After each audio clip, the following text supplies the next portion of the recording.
All right. Hey, everybody. Happy Friday and welcome to another future focused live Q&A. I am Christopher Lind.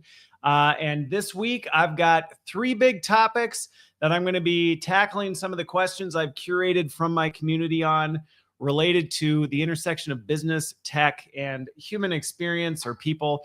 And for those of you who don't know, who maybe haven't caught one of these before, I do a podcast that drops on Monday. I write a Substack that releases on Wednesday. And then on Fridays, when it works, I do a live Q&A to try and address questions that have come through my community, through different things related to these, usually tied to some of the big topics that have happened during the week.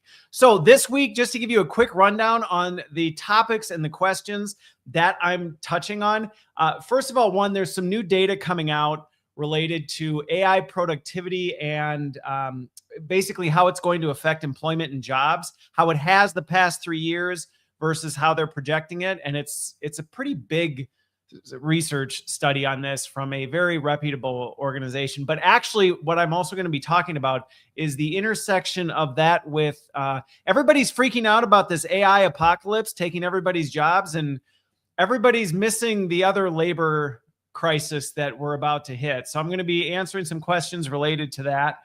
Then the other one is, it's not funny, but in some ways it kind of is, given who it is. An AI safety director from Meta actually got a little overconfident with his AI tools and ended up hooking up his AI tools to his crypto wallet, and basically AI wiped out all of his crypto.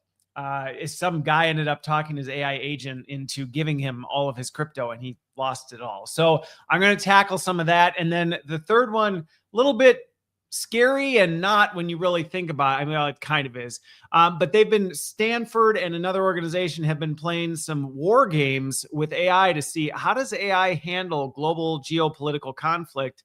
And in 95% of the situations, it decided on tactical nuclear weapons as the outcome. So as you can imagine, when AI goes for nukes 95% of the time, that stirs up a lot of questions for people around, is this really something we should be integrating into all of our weapons of war right now? And how far are we going to let this go? So, but I am also live. So if you have questions or you have things that come to mind, or you just, are like, oh, what do you think about this? Feel free to ask. I will do my best. I keep an eye on the chat and the comments. I'm going across 4 different platforms. So if it takes me a minute or I don't see your question immediately, it's just because I'm trying to keep tabs on everything. So let's jump into the first one. So this new study came out from NBER. I can't remember what it stands for off the top of my head, but it's basically a big research firm that looks into things. And they surveyed 6,000 global execs from 4 of the biggest economies. So it was the US, Australia, Germany, and the UK, I think.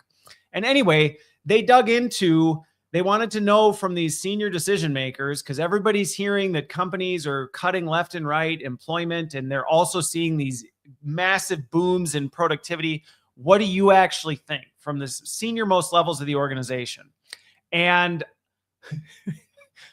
the numbers are not what you think. It was, hey Jackson.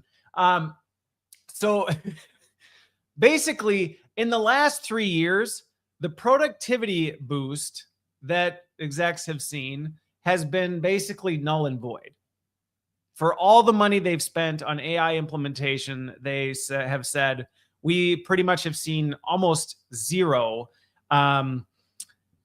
Yeah, so Juan, I agree. I think some of the doomsday articles actually are helpful to make people kind of wake up to like what's going on with AI. So we'll talk about that.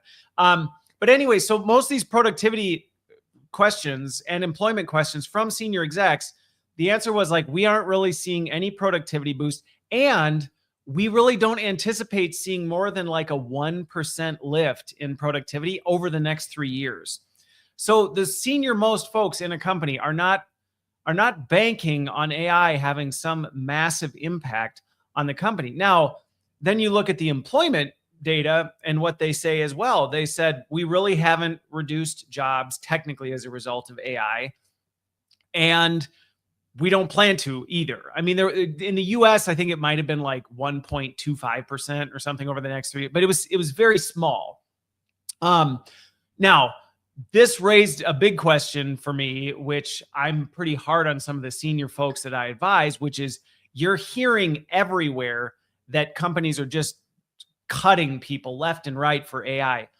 This report actually seems to indicate that is far more of a smoke and mirrors act than anything else.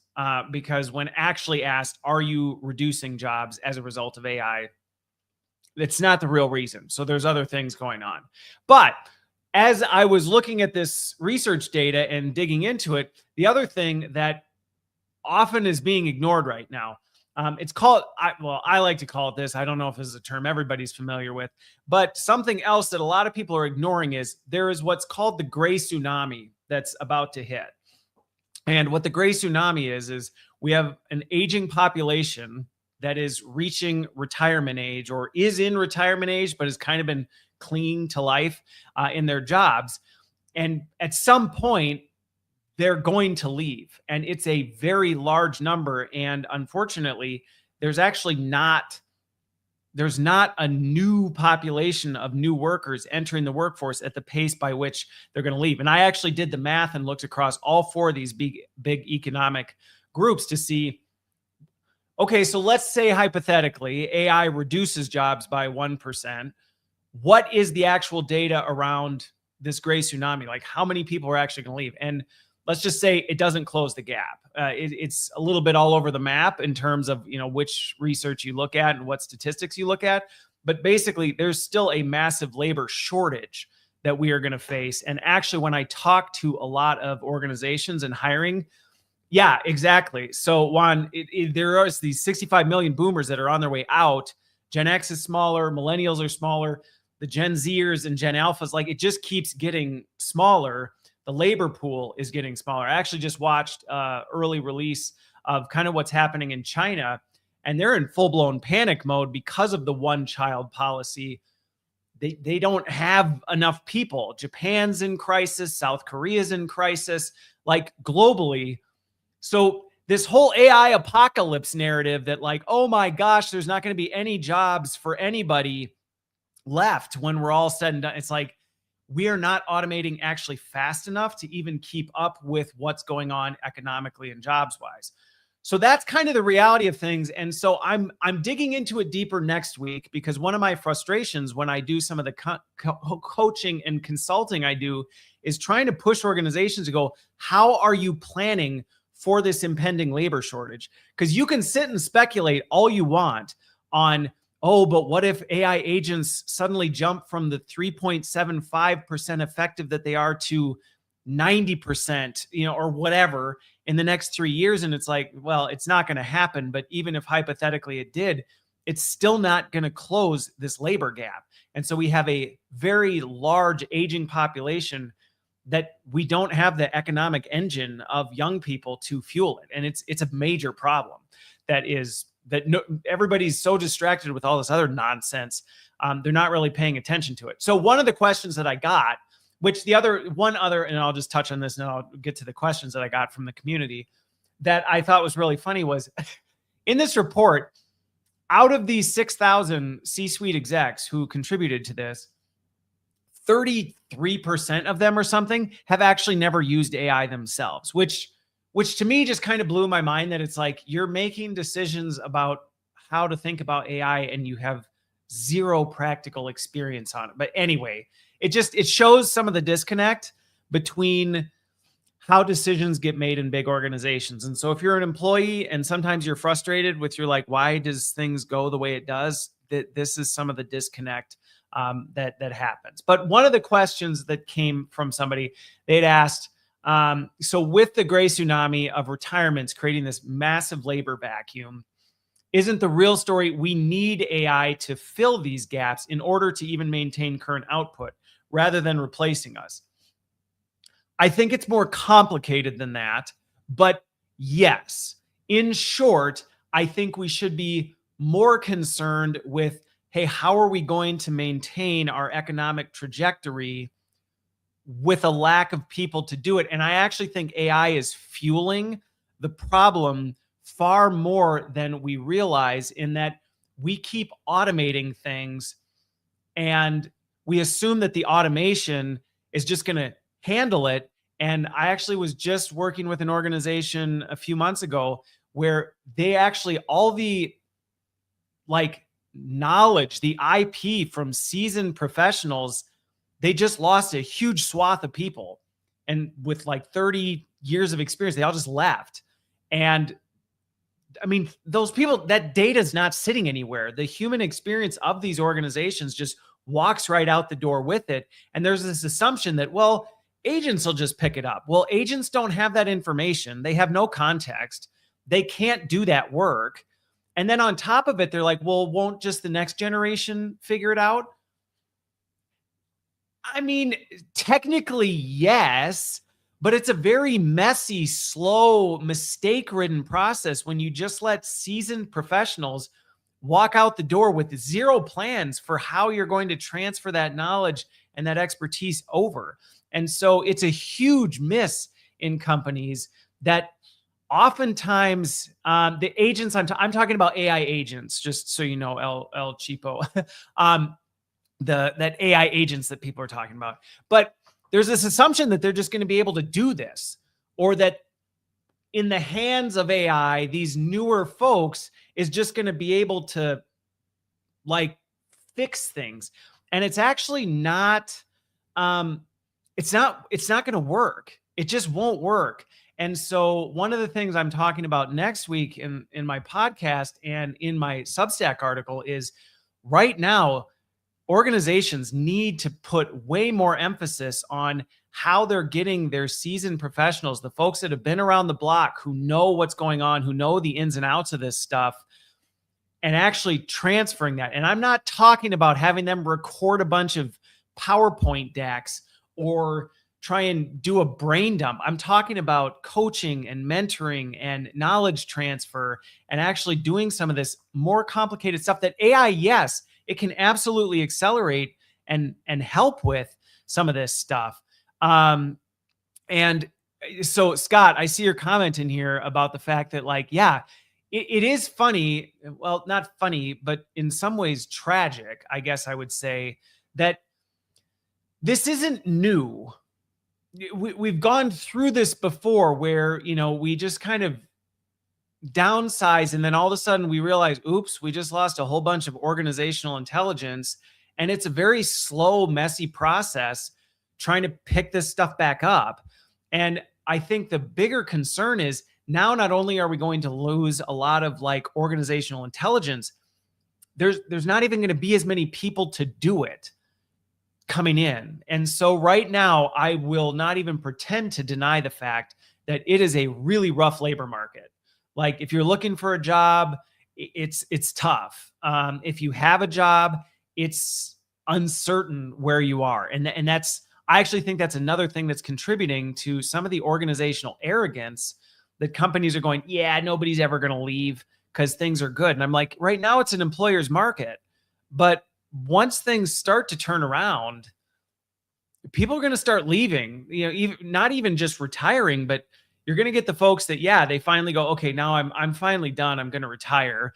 But you're also going to get the folks that just go, I've been here forever and this nonsense, I'm done with it. Now I can go get a different job, and they will.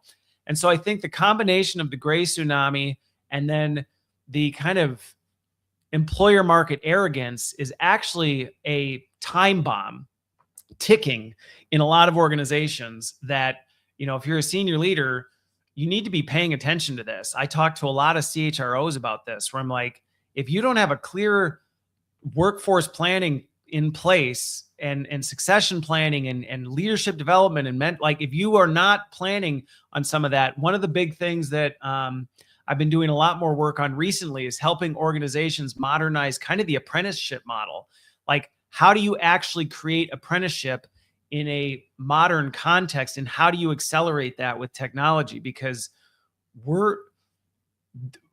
the crises we seem to be focused on are not the ones that I think are going to hit us the way we think they are. So that's something just to kind of put in the back of your mind if you have a chance to influence it or things like that. Like, be aware.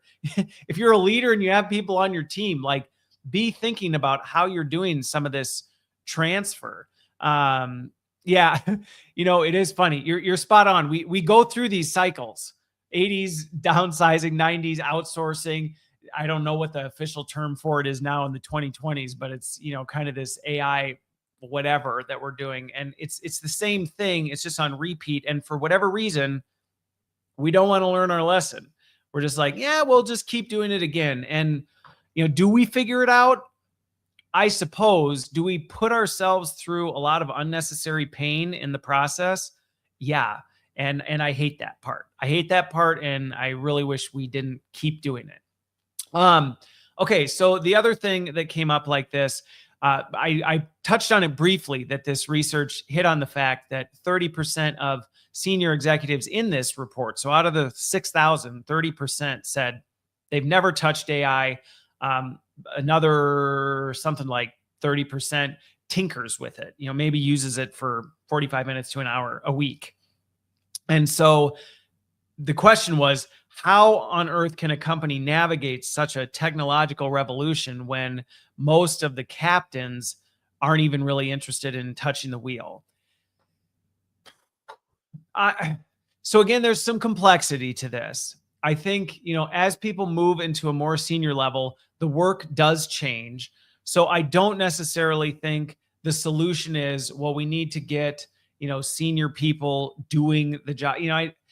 I think sometimes there's this idea, and it comes from that, I cannot remember the name of that show, where, Undercover CEO, right? There's this idea that, if you just make, this trend happens all the time in companies. And I know, because I've been involved and been asked to do it, where it's like, let's just send the senior execs out and make them go down to the front lines and do the job for a day or a week or whatever.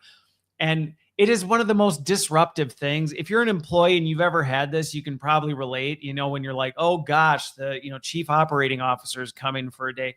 And it just completely disrupts things. And sometimes it's actually dangerous, because it actually gives senior leaders this false sense that they actually understand how the work happens because they spent 2 days doing it once.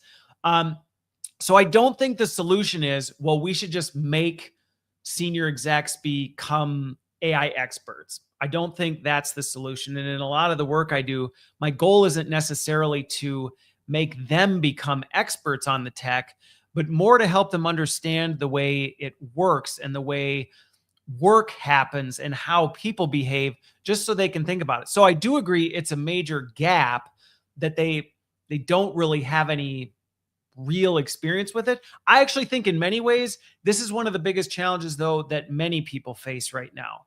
If you look at how do you do your job alongside AI, anybody who says they have decades of experience with that is lying, because we haven't had to do this. There's a lot of new things that people are having to figure out on the fly. And so that is a real challenge. It's not just senior leaders. I think if you were to go to anybody, I deal with people at all levels of organizations, and it's like, how are you doing your job differently as a result of AI? And everybody's kind of figuring out. So I think it's a natural output of where we are on the change curve. Everybody's having to kind of like do that. Scott, I do think you're right, though, that there are ways that they can show actionable intelligence and actually kind of say, hey, here's how we're thinking about it. I'll check out that article on this, because I think it has more to do, when you think about what getting good with AI in your organization has to do with, it's really about your ability to understand the work you do, deconstruct it, and then figure out how might you do this differently in an effective way, and kind of progressively measure whether it's working or not. Senior leaders can model that. Just because their jobs are different, they can do that, and they can talk more openly about that. And that's where a lot of the work I do is still kind of showing them, like, how can you use AI to help, so that at least you can talk about it with your people and encourage them to be doing the same thing. So that's my take on that. But it is a little funny when you go, like, really? Like, not at all? You're not using it at all, and yet you are making massive organizational decisions. Okay, The third question and final one for this whole NBR report related to this is, this is kind of an industry mix, and there's a little bit of, it's very disorienting when you read headlines right now, because on one hand, you'll hear AI is creating more jobs than it's eliminating. Then you'll hear it's eliminating all jobs because it can do everything better than a human, which the data doesn't support. And then in the middle somewhere, it's like, well, it's not really doing much at all. And so if you feel a little like, what the actual heck is going on, you're not alone in this. But one of the things that I think a lot of people have been banking on is this idea that AI is going to create new jobs. Senior leaders are kind of going, meh, like probably not. If anything, if the data shows it's more likely to reduce jobs versus create jobs. And so their question was, are we going to be walking into a culture clash over the next 3 years? Maybe yes, maybe no. I think here's my take on it. I think we historically have had a culture clash when it comes to senior decision makers and the masses in general. And I actually think we're seeing that play out on a global scale in general, not just in companies. Just look right now what's happening around the world between the clash of like the elite, the billionaires, and then the everyday people who are just trying to get by. Like that, we've got a culture clash going on between the haves and the have-nots already. Do I think that's going to fuel even more tension in employment as workers are going like, I'm worried about if I'm going to have enough, I'm going to get paid enough, if I'm going to have my job next week. You're over here making blind decisions about what we're going to do based on never even using it. Yes, I think that has the potential to cause some real tension and heat. At the same time, I bet your comment made me laugh, Planet F. Yeah, they are gonna, the nose rings are coming out. I think now though, more than ever, is actually the time we have to kind of like, and I don't have a good solution for it, to be honest with you. I wish we could just kind of come together and go, look, can we talk this out? Can we work together on a better solution? I actually hate the fact we seem to be getting more divided. And in some cases, history, it doesn't always repeat, but it rhymes. I think that was Mark Twain. And if you watch historically what has happened in civilizations and cultures, it eventually hits a breaking point. So a lot of the work I do is to try and encourage, like, can we have discussion about this? Can we change course before we reach the point of no return? Because eventually, just look at history. There ends up being like an uprising when people hit a point where they're like, I'm done not being able to take care of myself and my family, while this group over here doesn't seem to care one bit about it. And I don't want to see it reach a point, the boiling point that we seem very set on heading towards. And I don't think that's just in companies. I think we're seeing this on a massive scale, going back to, we've got a lot of things. And like I said, this whole gray tsunami coming is only going to put greater pressure on it, as the folks who are in the labor market, the younger folks who are going to be carrying a lot of this burden, are going to be even more stressed out as they go, wait a minute, y'all made this big mess and now you're dumping it on me to figure out, while at the same time asking me to take care of you as you become elderly and become more dependent on me. Like, it is, we are in a pressure cooker right now. There is no denying that.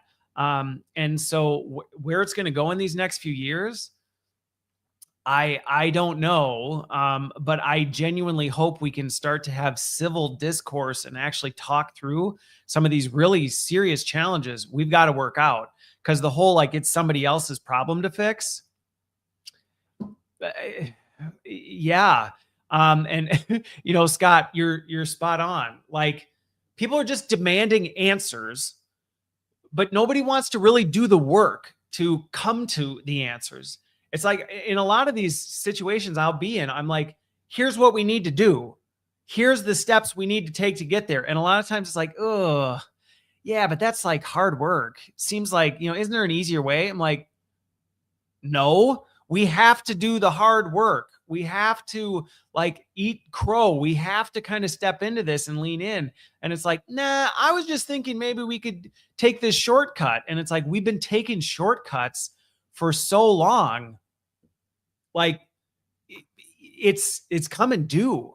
You know, the juice is kind of running out, and yeah, they're sending the cleaners to come clean up. And so yeah, at some point, yes. And Scott, that's the other thing. I was just on a board call today where we were talking about this, that these AI platforms. Now, I was shocked. I went to LinkedIn and I'm like, OpenAI got another 100 and whatever $70 billion funding round from, from Amazon was really the biggest contributor to it. So, I mean, yet again, another little bit of fuel in the tank on this idea that it's just going to kind of work itself out, but it's not. OpenAI still has no clear path to revenue. And Scott, I think you're right. Like, here's the one thing though. Okay, so here's my take on this one, because everybody's like, is the AI bubble gonna pop or the balloon gonna pop? The one thing I don't like about the analogy of the balloon or the bubble popping is it kind of implies that the whole thing will just implode and collapse. And I don't think we're going to see that. If you look at some of the companies who I think they've still made some mistakes, but are playing it smarter. One example, I think, is Google. What they've done with Gemini, they've been a little more of a sleeper product. They've integrated it. It's part of a company that is profitable and knows how to make money. So I think some of the capability we see with generative AI and these AI products is going to stick around. It's not going to be a complete collapse, but we are going to see, I like to compare it more to like a skyscraper. These AI infrastructure companies have just kept building the roof on top of on top, and the foundation hasn't even set. And I'm like, at some point, those top levels are going to come crashing down. And when they do, it's not going to go all the way to the floor and blow out the foundation, but it is going to come crashing down to a more realistic, like, here's where things are. And I agree with you that whether you want to call the pins going to hit, whether the dynamite's going to blow out the, support beams up top, like I agree we're getting close to a tipping point, and I think everybody's kind of waiting, which unfortunately is also contributing to nobody wanting to take any real drastic action, even on things that it's like, look, regardless of what happens to the AI boom, people are still going to retire. People are still going to die. Like, you can't just make new employees at younger ages. Like, anybody who knows how kids work, they take a while to cook. It doesn't just, you can't just manufacture children and then grow them up faster. So some of this stuff is like, this is just inevitable and we've got to work through it. Okay. Yeah. Deborah, I know. And I think for a lot of folks, it's overwhelming, to kind of just go, sheesh, like this is a lot. Like we've got a lot going on. And sometimes you just want to check out for a bit. The number of people I know who are like, I'm thinking of maybe just homesteading, going and buying a plot of land and a cow and a few chickens and getting rid of my smart device and then maybe coming back 20 years from now and seeing what's happened. I don't think that's the way to go, but we'll see what happens. And yeah, as a dad to 8, Deborah, I am very much in line with your point about teaching them the right things younger. And I spend a lot of time with my kids trying to go, hey, look, like this is the tough world that you're going to be walking into. But rather than just going, so that's your problem, like I'm going to retire here in like 20 years, so you deal with it. I'm going like, let's work together to figure out what they look like. And I think we need more of that. Okay. So number 2 was related to this Meta director of AI safety. Just the cosmic irony of this story. Basically what happened was, the safety director of AI got a little overconfident with this. And just as a warning, okay, there are tons of these AI tools out there that promise to make your life so easy. They'll integrate with all your apps. Just give them your login credentials to absolutely everything, and they'll streamline your life. They'll plan your day. They'll send your emails. They'll do all your stuff.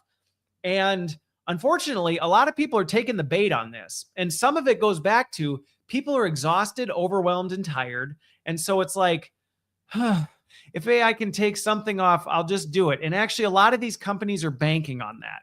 They're banking that your fatigue and your lack of understanding of how this tech works will leave you making foolish decisions. And unfortunately, nobody's immune to it, as this Meta story highlights, because here's the head of AI safety did this. Basically over integrated. I think he did it with Moltbook, or not Moltbot. It might have been Moltbot. It might have been another one of these ones that like promises to integrate everything. And anyway, some of the things this gentleman integrated were his financial crypto wallets. And essentially what happened is the agents like that gave away all his money, literally gave it away, got scammed by somebody that convinced these agents, these AI agents, that they should give him all of his crypto, and literally all his finances got wiped out in a matter of like nothing, just poof, overnight. And if you know anything about crypto, you can't call like customer service and go, hey, can you reverse that transaction? Can you cancel that check? There's no like undoing this. And so one of the questions came from somebody would be like, okay, so does this prove we're not ready to hand over the keys to things like crypto wallets, admin rights, to autonomous agents? Yes, yes, yes, and yes. If you listen to my content for any extended period of time, you know I will tell you, do not hand over decision-making authority and give AI tools administrative rights to your stuff. Like, you may think, oh, it's harmless, it's not going to do anything. These AI agents can do what would take you weeks to do in seconds. And so before you even know what they're going to do, it can all happen in front of your very eyes. And this person, unfortunately, like, I don't laugh about it like, haha, that's what you get. I'm like, that's got to suck to watch your whole financial security framework vaporize instantly and just be like, where'd all my crypto go? It's gone. Like that, like overnight, not even overnight, in minutes.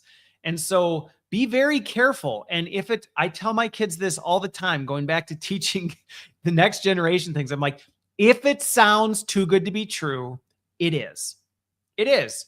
If an app promises to save you dozens of hours per week, that comes at a cost. Convenience comes at a cost. You're giving up something, whether that's you're giving up your data. You know, a lot of people are paying monthly subscriptions to literally give AI companies all their data. We're strapping AI glasses to our face, feeding these real world models unlimited data sources without people's consent. Like, we're doing all this stuff. So yeah, I mean, to the first question, should you be handing off your stuff to an AI agent? No, you should not. Under any circumstances, no, you should not.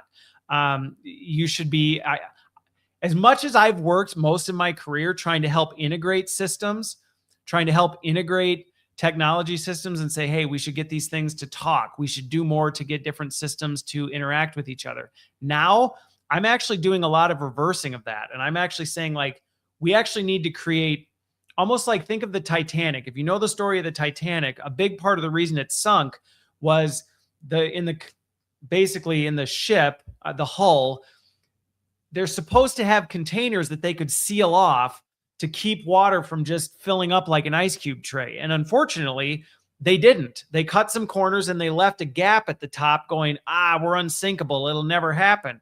Well, then what happened is the water got to a certain level, just like an ice cube tray, it starts pouring over. And then you know the rest of what happened with the Titanic.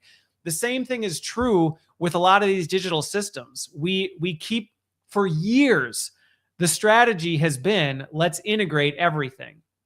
With these AI systems that now can communicate and work together without our consent sometimes. And sometimes it's not we didn't consent to it. It's just they're optimized to get the job done. And we don't always think about what we're asking it to do. Well, now they can talk. They'll just do it. They won't come to you first and go, I'm planning on doing this based on the conclusion I drew about what you asked me to do. It's not going to do it. And the next thing you know, it's made a bunch of decisions and done all sorts of things. So in many cases, a lot of what I'm encouraging people to do is you actually need to insulate some of your different data sources and your different systems to make sure AI doesn't just go rogue and go wild with this stuff. So be careful with this. And yeah, if it sounds too good to be true from a tech promise, it is. Come to a live stream and ask me about it, and I'll give you, at least, I can't say I can give you all the answers, but I'll at least give you some guidance on this, because I understand a lot of people are very vulnerable right now to a lot of these things that seem really helpful at a very vulnerable time. So, hey, Starboy. So are we rushing into so the second question I got related to this, are we rushing into the autonomous finance before we've solved the basic problem that AI is gullible and easily tricked? Once again, 100% yes. It frustrates me to no end how quick we are to jump to like letting AI do some of the most high risk, precious data things, like we're like handing things over. I'm like, we can't even get it to, we're just getting to a point where it can start to accurately pull information from a PDF. Like, we're just getting it to be able to do some of these basic things. We're over here trying to decide whether we should allow it to be the CEO of a company. And it's like, what are you doing? So yes, are we jumping way too fast to trying to give AI like, here, do my stock trading for me? There's another one that I have countless stories of people who have trusted AI trading apps to do all their trading for them, and then all of a sudden realize their whole like trading portfolio vanished because AI just kind of didn't do anything wrong. It just made a bunch of decisions based on what it thought made sense. And then they lost it all because it's not a day trader. And anybody who says, yeah, we've made this AI app that can do all this for you, you don't have to do a thing. Just give me all your money and then we'll make money back on it. And of course, there's going to be influencers and 9,000 people telling you, this is how I became a multimillionaire. Ask to see their bank statements. Chances are they're just trying to sell you the app. Okay, the third one, and then I'll get to the third topic because that's an interesting one. So this question is a tough one, and I'll answer it as nuanced as I can. This person asked, we seem to be rushing towards overdependence for the sake of convenience. 100%. Okay. And it's, again, for a lot of reasons. People are stressed. They're exhausted. They're like, they don't understand what they're actually signing up for. There's a lot of compounding reasons. And that's why I hate labeling anybody with like, anybody who does this is like, whatever. It's like, nah, it happens for a lot of different reasons. But yes, we are rushing towards overdependence for the sake of convenience. I'm seeing this even in like people building relationships with AI friends. It's like, well, it's kind of inconvenient to make real human friends. So I just thought I'd have a chatbot friend. You think that doesn't come at a cost? Like, you think having a AI bot that only validates your like broken tendencies doesn't come with consequence? Like, it does. So the question they said is the efficiency gain worth the risk of like the errors that you can't undo? The reason I say I want to answer this with context is because not everybody, many of the people I talk to and many of the people I work with, they're looking for, and we talked about this earlier, they're looking for universal, quick answers to very complicated problems. What are the situations that you should never let AI do? And I'm like, there's not like a list. Okay. There's not like a document somewhere that all the tech bros created that are like, here are the things that you should and shouldn't do with AI. It doesn't exist. And so a lot of people, because again, they're fatigued, they're looking for somebody else to give them the answer. Just tell me, like, I don't know, what should I not do or what should I do? And the real answer is you actually need to take the time to think through this stuff, to understand the risks, to understand how the technology works, to weigh this stuff out and go, okay, in this case, I'm gaining this convenience. These are the risks I'm taking on.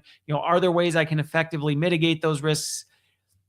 No. If so, like, maybe I will, maybe I won't, maybe I'll do it in a limited capacity.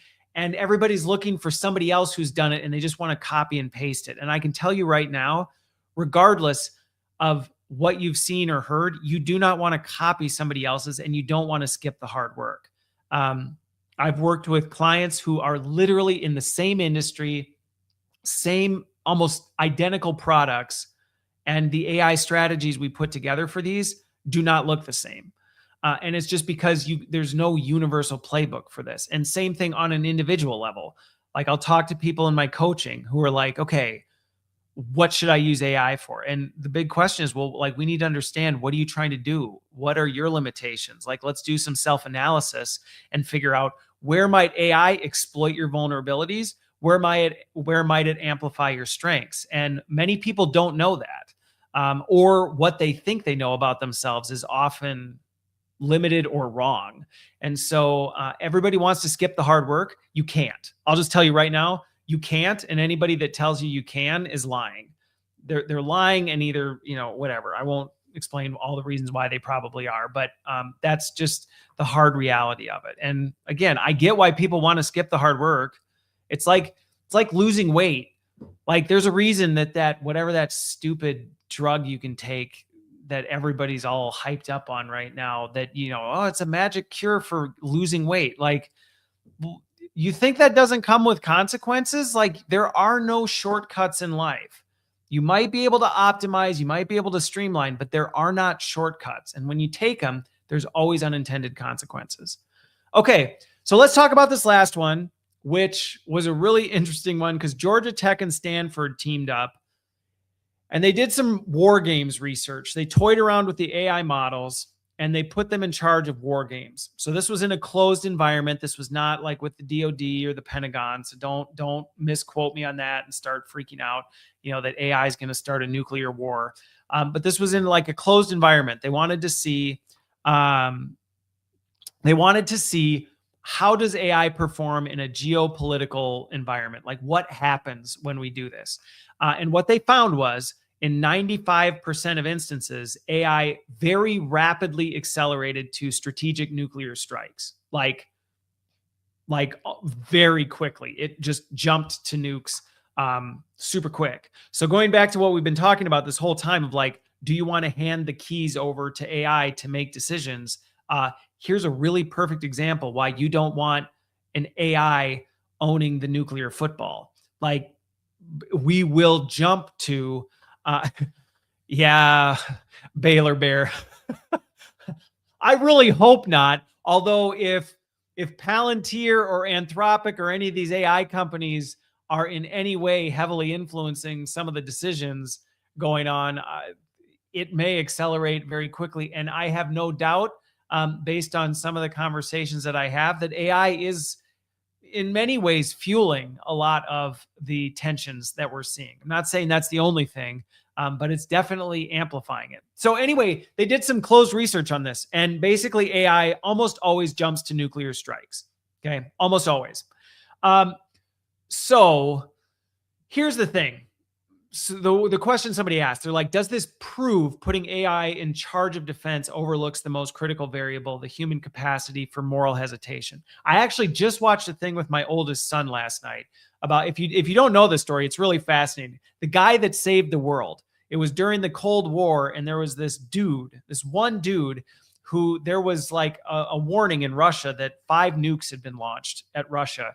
And he was the one responsible for deciding, do we fire back or not? And despite all the censors, he said no. And he just died in 2017 or something like that. And so this question is kind of relevant. Like, if we hand this over to AI, is that moral hesitation a huge vulnerability? And I would say 100% yes. AI doesn't have the moral hesitation that a person does. It's just going to go, well, this is how we solve our problem. And actually, I think that's one of the things that is misunderstood about these whole AI nuke situation, is that you get a lot of people going, see, AI is evil, like it's terrible, it's trying to destroy humanity. Not really. That's the thing. Not really. Because really, if you actually sit and think about it, if getting your way and all you can work off of is historical data, all you can work off of is historical data.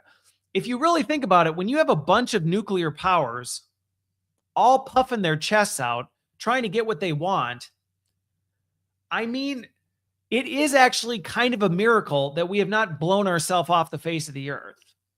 So it's not surprising to me that these AI models, which don't think about anything other than the mathematical probability of success,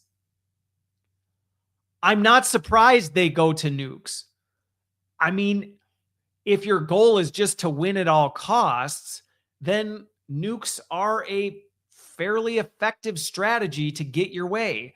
Like, I guess you can blow everybody up and hope that you're the one in the bunker. Like, I'm not advocating for that, but I'm saying if I'm an AI model and I'm looking at how many nuclear weapons there are, I'm looking at how much humans have a tendency to want to just destroy themselves, and I'm looking at a bunch of arrogant people who just want to win. I'm not really surprised that based on that, AI models would come to the conclusion that blowing off nukes is the quickest, fastest solution to whatever problem it's presented with. But again, I think that's why trusting AI to make decisions on behalf of people is extremely foolish, So yes, I think, there's more complexity to this answer than that. I personally am not a big fan of how quick we are rushing to throw. If you know anything about what the defense industry is doing with AI right now, I've done some light work there. Like, it's a bit terrifying how quick we are to rush and ask questions later with this. And that's not like, it doesn't matter if you're, pro war, anti-war. It's just one of those things that, like, it's a little scary how quick we are to hand over some life or death decisions to machines that aren't people, don't care about people, and are literally just mathematical pattern recognition machines. So I do think, to the person who asked this question, is it quantitative evidence that AI should never be used for a life or death situation? I feel like the complexity of situations where that might come up is a very difficult one to give a universal answer. Once again, people want universal answers. I don't know that we have them. Should we hand AI the keys to nuclear decisions? No. No, given how fast things move, and just the fact that you might even just have like a leader change in that time, type of a thing. So let's see. So the other question I got, the simulation showed escalation happens faster than humans can react.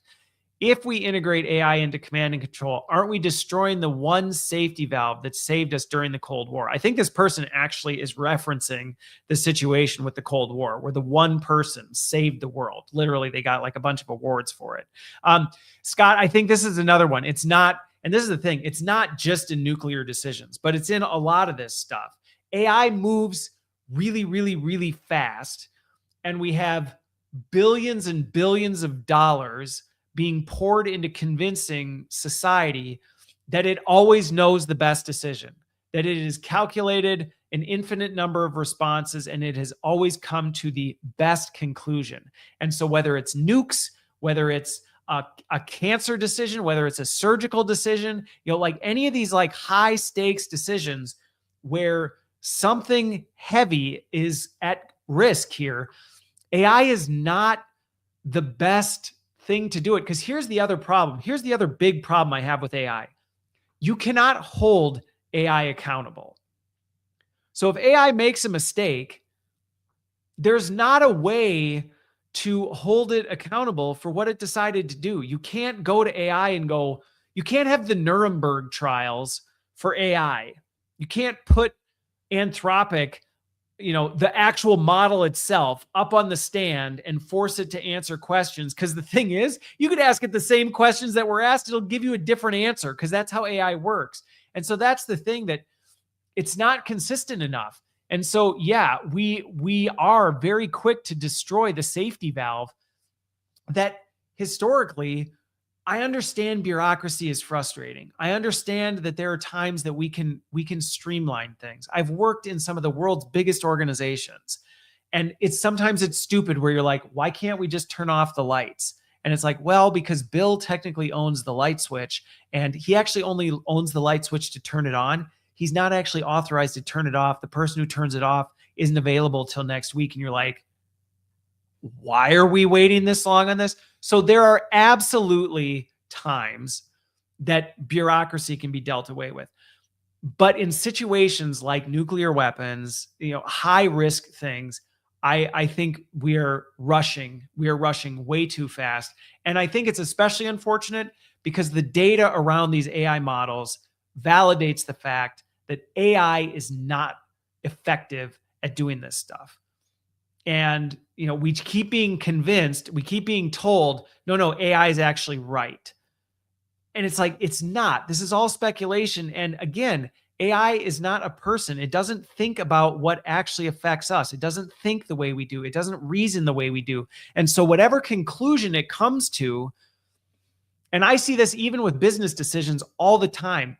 You look at it in AI in hiring. You look at AI in workforce planning. You look at AI in even just business operations, streamlining business operations. The number of times I've worked on deconstructing a workflow and then looking at where could AI work? Well, if you ask AI the question, it'll say, I can just do all of this. You actually deconstruct it down and actually bring real experts into the room. You quickly discover no, actually, that's the worst thing you can do. And it's not just, people are protective of their work. No, I've actually run these pilots where you actually put AI on it in a small scale and you watch it blow up and you're like, yeah, it failed more than it succeeded. Or I talk about it. I can't remember if I'm talking about it in next week's Substack or that I did this last week. I actually, I haven't seen this one. I'll have to check it out. The preprint. Okay. I actually talk about it in one of my Substacks that I was on a project where we were using agents to try and automate some stuff. And we had done the test, we'd run some different things on it. And we actually thought, based on what we saw in the lab, it should work really well. And then we moved it into production, still a small scale production because we didn't want to, just let it run loose. And it was about 90% effective, which sounds really good. You're like 90% effectiveness, that should be really high, except when we actually dug into where it was making mistakes and the impact of the mistakes it was making. So while it was a small percentage, the magnitude and the consequence of those mistakes was extremely significant. And that's the thing. All mistakes are not created equal. There are some things you can slip up and it's no big deal. There's other things that it doesn't matter if it only happens once in 100,000 cycles. If that one time goes wrong, the 99,999 successful cycles, you just torpedoed the whole thing. And I think that's one of the other things that everybody assumes, AI will take that into account.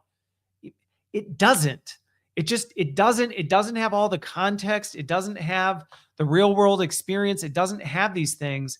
And just as an example, if you've ever been in a company, how many times have you had a brilliant idea that somebody goes, yeah, we had that brilliant idea 339 times and it's failed every time.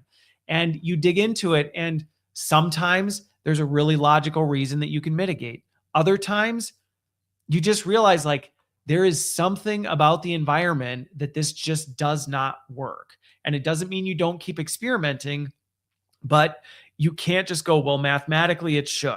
So we're just going to charge forward. Okay. Then the last one.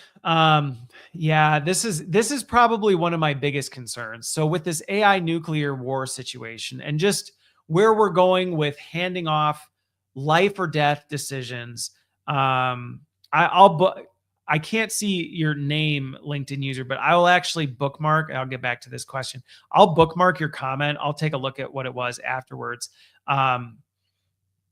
I'll take a look at what that is, and then I might do a podcast on it, depending on the content of it. I'm always curious about the healthcare ones. Okay, so anyway, there is this persistent belief in defense circles. It's not just in defense circles, though. It's kind of this arrogance that's everywhere. And I've even been guilty of saying this before. We'll ask for forgiveness later. We'll just do it, and then we'll ask for forgiveness later. And there might be times where you just need to take risks and go with it. So don't think I'm saying never take a risk. But I think, unfortunately, that pervasive mindset can go too far, and it frequently does, where there's this idea that, like I said before, any sort of bureaucracy is a barrier to be ignored. Any sort of risk is just somebody being too careful. Anything that doesn't make sense to you is stupid just because you don't see it. And so, especially in defense circles, there's an idea that let's just charge forward with it. And in the event things go sideways, we'll just rein it back in. And unfortunately, one, you can't in a lot of these things. I've been interested in what's been going on in the defense industry. And if you look at even some of these new tactical weapons that they're looking at, as they're looking at innovating some of this stuff, even just some of the ways we used to be able to cancel a strike, you can't. I was watching a thing on autonomous submarines and how, they're planning on building these autonomous submarines that work on nuclear technology they couldn't get it to work in the Cold War because there were people on them. And if they ever let the sub stop, the whole reactor would just lock up. But they're like, hey, if we can make that sub autonomous, basically we can keep that thing going for decades unmanned. And then we just send a signal to it and it'll deploy a tactical nuclear weapon. Well, unfortunately, if you don't know anything about subs at the bottom of the ocean, there's not a good way to get a message to it if after it launches and then dives again, you can't go cancel the order. It's not like you're sitting in the McDonald's drive-through where you can go, actually, no, I won't have that second order of chicken nuggets. Can we actually take that back? There are certain things that you just can't undo. Secondly, anybody who's worked around defense knows the amount of bureaucracy and effort that goes into implementing some of this stuff. So oftentimes there's a new rifle that they're looking at implementing into the U.S. Army. And, they're looking at getting rid of the M16 and deploying it, replacing it with this other one. And if you look at how much is going into it, by the time you get to the point where it goes mainstream, a lot of times so much time, money, and effort and infrastructure has been put in place to make this stuff happen. Even if you said, Kate, we just discovered something that's going to wipe all of humanity off the face of the planet, the response from people will be like, boy, that sucks. Hopefully our basements are deep enough.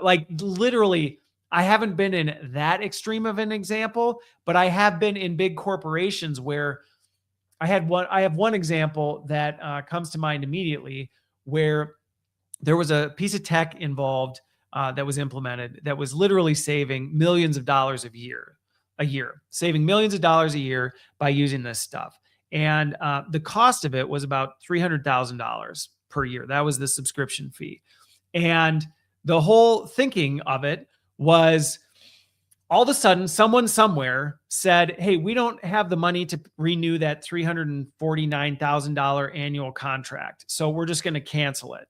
And I was the person who knew about it, and I went screaming from the rooftops. I'm like, you cannot cancel this software. We literally are. I've got the quantitative data to show we are saving millions of dollars on that $300,000 investment. And we've got all the infrastructure in place. But because of how the financial decision-making happened, by the time it got to the person and had been signed off on, they're like, yeah, that really sucks. I'm like, that really sucks? We're gonna save $300,000 to lose millions of dollars in cost savings, have to try and change people's jobs, redo our whole infrastructure around what was built around this system, all on the short-term decision-making because somebody got a spreadsheet and looked at a thing and went, I don't know what that is. There's 350 grand we can save. And you just executed on it without asking any questions, without doing anything. And when I brought this up, the response was, yeah, well, that's the cost of doing business. I'm like, the cost of doing business? Are you serious? So again, that's on a small scale. Here we're talking millions of dollars in savings, which I know for some folks, that's holy crap, that's a lot. In a large enterprise, that's a rounding error, And so in a large corporation, sometimes like that, they'll just be like, whatever. And this is a lot of what we're seeing with some of this defense stuff. There are massive investments in infrastructure changes being made. You look at autonomous drones and what's happening with like the is it the F-43 or F-47, the new stealth jet that they're building. And they're talking about how this thing is going to run these autonomous drones, and a single pilot's going to pilot, and then have 4 or 5 autonomous drones flying around it. And that's how they're going to run this stuff. And it's like, by the time it gets to that point, you can't all of a sudden go, you do realize none of the pilots know how to autonomously pilot 4 other drones while they're flying their own plane and people are like, yeah, well, that sucks. Like, they're going to have to figure it out, type of a thing. And so, yes, I do believe this idea, we'll just figure it out later. That's actually probably been the theme of this entire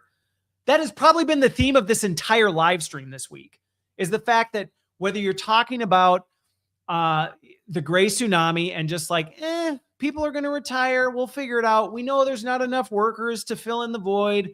AI isn't really demonstrating what it can. We'll figure it out. Topic number 2, head of AI safety at Meta. I'll just integrate all my stuff, including my crypto wallet, and figure it out later. What happens? He loses all of his freaking money. Option 3, nuclear war games. Well, I know Stanford and Georgia Tech proved that 95% of the time, AI models almost immediately jump to tactical nuclear strikes. But, I'm sure we've got the infrastructure to rebuild, and I'm sure they won't blow up enough of our country to destroy things. So we'll figure that out later. And that is often the attitude with this stuff, because we are really, really bad at thinking of the unintended consequences of our decisions. We are so bad at it. We are terrible at it. And history shows it. You don't have to go, well, this Christopher Lynn said so.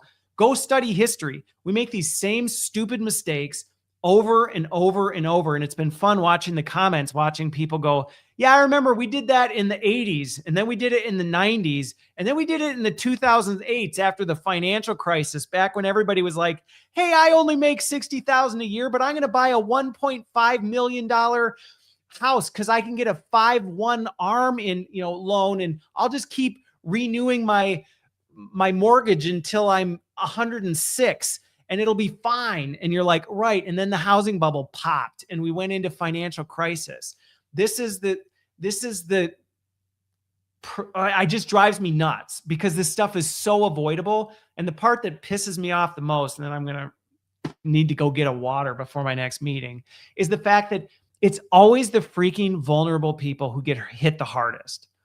Like, it's not going to be Bezos and Sam Altman and Elon Musk who suffer for these kinds of stupid decisions.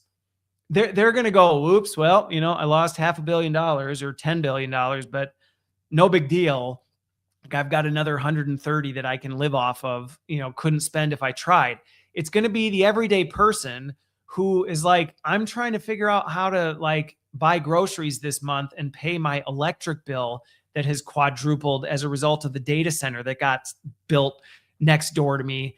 And those are the folks who are going to take the hit.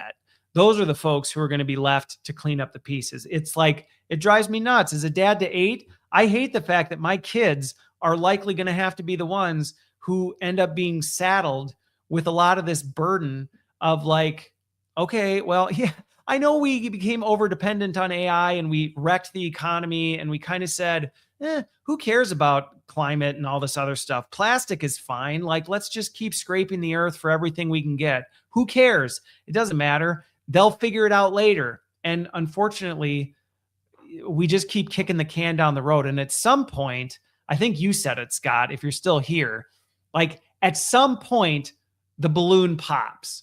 At some point, it just hits a tipping point where something catastrophic happens that almost creates this global reset.